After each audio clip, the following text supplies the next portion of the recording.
Welcome to Amazing Indiana Music Stories. Hi, I'm Brian Paulson, and welcome to my amazing Indiana music story. The story is it's really Ron Brinson, who was the drummer, fantastic human being, and myself. I was sitting in a coffee shop in Bloomington drinking coffee, and some lady who was a psychic said, "You're going to meet somebody. He's going to come here, and he's going to play drums for you." What? We ended up meeting this guy. He was living in a van with his girlfriend, and we got together and played music like we had never played before. He was pulling stuff out of me, and I was pulling stuff out of him. So we formed a band called Killer Sponges, which we actually recorded an EP and did a performance of this. And we would play occasionally at the Brigantine in Bloomington and just improvise. And this guy and I could communicate musically. We'd never have to talk about it. It was fantastic. Well, at the time, Joanie had married Wayne Hall, Joan Hall and Wayne Hall, and they were looking to put a group together. And I said, I tell you what, he asked me if I want to play keyboards. I says, no, you have to hire this guy. Well, we already have another drummer. I said, no, we come as a team.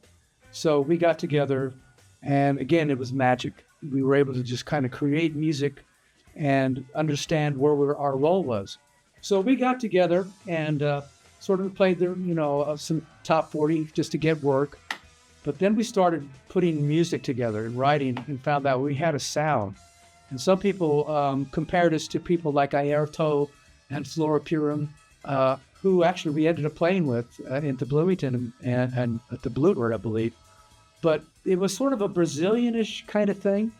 But again, I was listening to all sorts of music, influenced by all the great jazz piano players, Oscar Peterson, jazz organists like Brian Auger, but film music, cartoon music, all of it. And collectively, we kind of had this underpinning of sense of humor. So hence the Hugo Smooth album. I came up with the name Hungarian Unicorns Grapple Ostentatiously Smiting Moronic Otters Through the Head, which meant basically it was a mnemonic device for people to kind of, remember the name. But we developed a story about a 14th century Hungarian monk who, played a flute and created all these, different scenarios. But we had this kind of a humor in the band. And I think when you have that and you're not taking yourself so seriously, it frees you up from the pretentiousness of what I call the jazz world, which is you've got to play these changes. And, I didn't know what the hell I was doing because every chord had a unique character to me as opposed to this is a C major 7 flat 9, which I now understand. But to me, it was all about the sound and finding your place. And Hugo Smooth, along with other musicians I played in my career, had that ability to invent themselves along with what I'm doing.